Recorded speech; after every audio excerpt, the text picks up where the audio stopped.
Bueno, vamos a dar una introducción de lo que es la administración de proyectos. La administración de proyectos sirve para aprovechar de mejor manera los recursos críticos, cuando están limitados en cantidad y en tiempo disponible. ¿Qué significa la administración de proyectos? Pues bien, significa llevar a cabo un proyecto de forma que lo podemos realizar en el tiempo que se requiere, haciendo un uso óptimo de los recursos.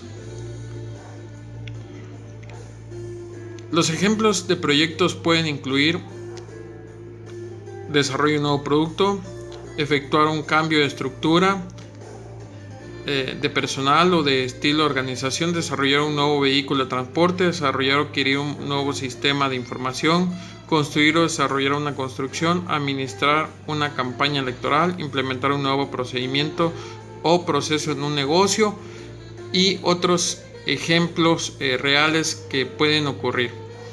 Entonces, la administración de proyectos, como bien lo decía en la diapositiva anterior, tenemos que fijarnos bien qué proyecto vamos a hacer. Este proyecto puede ser denominado lo que queremos alcanzar y es muy importante que lo identifiquemos para su ejecución. Ahora bien, los procesos de la administración de proyectos deriva lo que es la construcción de todo un proceso, como es los inicializadores, quiere decir la identificación. Viene un proceso de planeación en identificar y planear en tiempos lo que se va a hacer de recursos, materiales, sistemas, para que podamos en su momento ejecutarlo. Una vez que lo ejecutamos, hay un proceso de control y este va retroalimentando los procesos de planeación y así sucesivamente hasta que el proyecto quede finalizado y se consiga el cierre final. Aquí podemos ver todo el proceso de planeación a manera detallada, lo he explicado anteriormente. Ahora bien, para que nosotros llevemos un orden en la administración de proyectos, tenemos que establecer objetivos del proyecto. Definimos un proyecto, como en el caso anterior, digamos, fijar las elecciones de gobernador o presidente. Entonces, el que va a guiar ese proyecto, la idea es de que el candidato electo llegue a la presidencia. Pues bien, entonces establezcamos un objetivo del proyecto, que podría ser llegar a la presidencia de la República. Entonces después escogemos las estrategias básicas para lograr el objetivo. Dividimos el proyecto en sus unidades de paso. Esto lo vamos a aprender o lo vamos a entender estos dos conceptos cuando veamos la estructura de trabajo. Determinar el estándar de ejecución de cada subunidad. Determinar el tiempo necesario para completar cada subunidad. Igual lo vamos a entender estos conceptos cuando veamos la estructura de trabajo y la definición de actividades. Determinar la secuencia apropiada para completar las subunidades y añadir información al programa. Designar costo de cada subunidad. Designar organización del personal necesario. Determinar qué adiestramiento es necesario para lograrlo y desarrollar las políticas y procedimientos necesarios. Pues bien, toda esta planificación se va a realizar conforme se vaya desarrollando la idea del proyecto. Esta gráfica representa lo que es la estructura de trabajo. Hasta arriba tenemos lo que es la definición del proyecto, lo que queremos lograr. Y, por ejemplo, para este proyecto denominado Proyecto 1 se requiere 3 actividades o tareas a cumplir para tener el proyecto, que sería un hardware, un software y una liberación. Este proyecto está hablando de una programación de un sistema. Pues bien, para construir el hardware necesitamos un diseño y una construcción, y para decidir el software necesitamos un diseño y un despliegue, y para conseguir la liberación necesitamos un diseño y una instalación. Bueno, la importancia de esta explicación es que ustedes vean ¿qué es la estructura de trabajo? No es más que es una pirámide organizacional donde al principio se nombra cuál es el proyecto y las etapas o los subtrabajos que hay que hacer. En este caso hay 4 niveles, contamos desde abajo hacia arriba, y en cada nivel hay actividades que hacer. Para que se concluya el proyecto, obviamente se tiene que hacer las actividades del nivel hasta abajo y a ir subiendo consecuentemente. Esto lo vamos a ver en un diagrama de Gantt. Esto es una tabla que nos va a ayudar a tener control de las actividades del proyecto. Como veamos, ahí podemos poner un código a la actividad. Donde dice descripción del componente, obviamente es el nombre de la actividad. En el caso de la diapositiva anterior, digamos que la actividad es hardware. Entonces vamos a poner hardware. Y después viene el desarrollo, la declaración del trabajo. Vamos a especificar qué es lo que se tiene que hacer en esa actividad.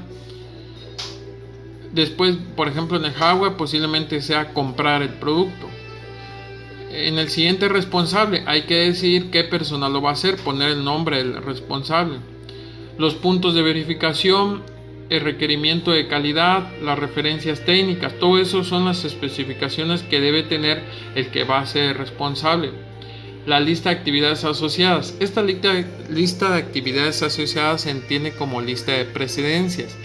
Esta lista de precedencias no es más que las actividades que van abajo del esquema de trabajo. Por ejemplo, para hacer el proyecto 1 se requieren 3 actividades: hardware, software y liberación. Entonces, la referencia, la lista de actividades asociadas se llama también lista de precedencias. También tenemos recursos requeridos. Y ahí explicamos entre las necesidades que tenemos qué se va a hacer, qué se va a comprar y con cuánto se dispone.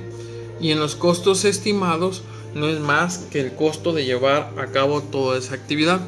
Por ejemplo, el hardware va a costar 3,000 pesos, pero esos 3,000 pesos hay que colocarle el costo del transporte del empleado, el costo de posiblemente la certificación y una serie de costos que podemos sumar. Entonces, todos esos costos serían adherentes para llevar a cabo esa actividad.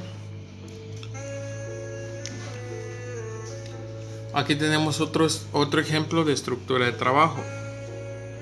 Esto es la construcción de 4 oficinas en un edificio. El edificio ya existe. La planeación es en qué tiempo voy a efectuar o voy a construir las 4 oficinas. Pero para construir esas 4 oficinas, pues obviamente requiero hacer una serie de actividades. Y como vemos, está en un escalafón desde el principio hasta el final. Para construir la oficina, por último, quizás podemos tener los cimientos y el exterior. Pues bien, como decía, aquí se especifica los objetivos del proyecto y el nombre del proyecto. Retomamos lo que es el proyecto.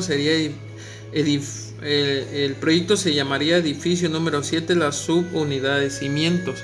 Y sus especificaciones, pues ya viene especificado qué necesita cada sector. Esta información, pues obviamente cuando organizamos nuestro proyecto lo hacíamos en la tabla.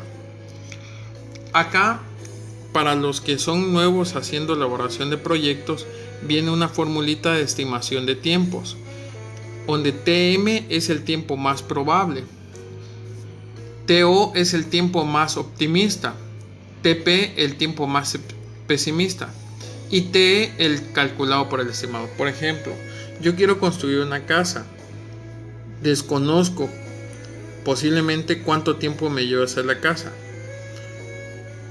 Yo en mi idea podría pensar que me lleva 40 días. El tiempo más optimista podría pensar que es 30 días.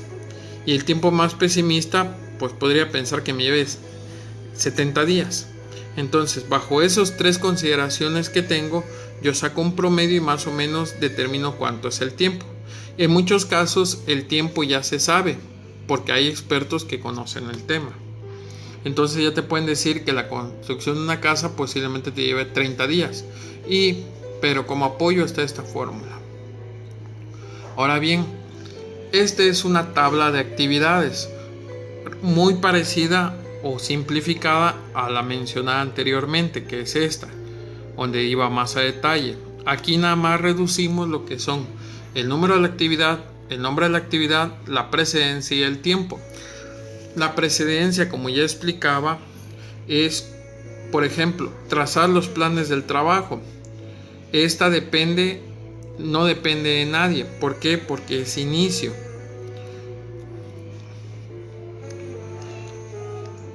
Está en la parte de abajo, donde no depende de nadie. Bueno, ahorita lo que me interesa es que identifiquen los componentes que lleva una administración de proyectos, y esta tabla nos va a servir de mucho ya para planear el proyecto y saber en qué tiempo se va a realizar y cuánto va a ser el costo. Pero las precedencias es muy importante entender, y para eso hay que tener bien identificado la estructura de trabajo, que es esta. Bueno, una vez construido esta tabla, vamos a aprender que en la administración de proyectos se utilizan diagramas de ruta crítica. En estos diagramas podemos utilizarlo de dos maneras: diagrama de flechas, que es la imagen que estamos viendo, diagrama de flechas, o diagrama de nodos. Estos diagramas los vamos a aprender a usar en las siguientes unidades de la materia. Y por último, si tenemos bien definido lo que es nuestra tabla de precedencias, construimos ya sea un diagrama de flecha o ya sea un diagrama de nodos, nos va a arrojar lo que es un control mediante gráfica de Gantt. La gráfica de Gantt no va a servir más que nada para que nosotros veamos el tiempo de ejecución que lleva el proyecto. Para por último concluir esta es una vista del diagrama de Gantt como lo hemos aprendido en la carrera.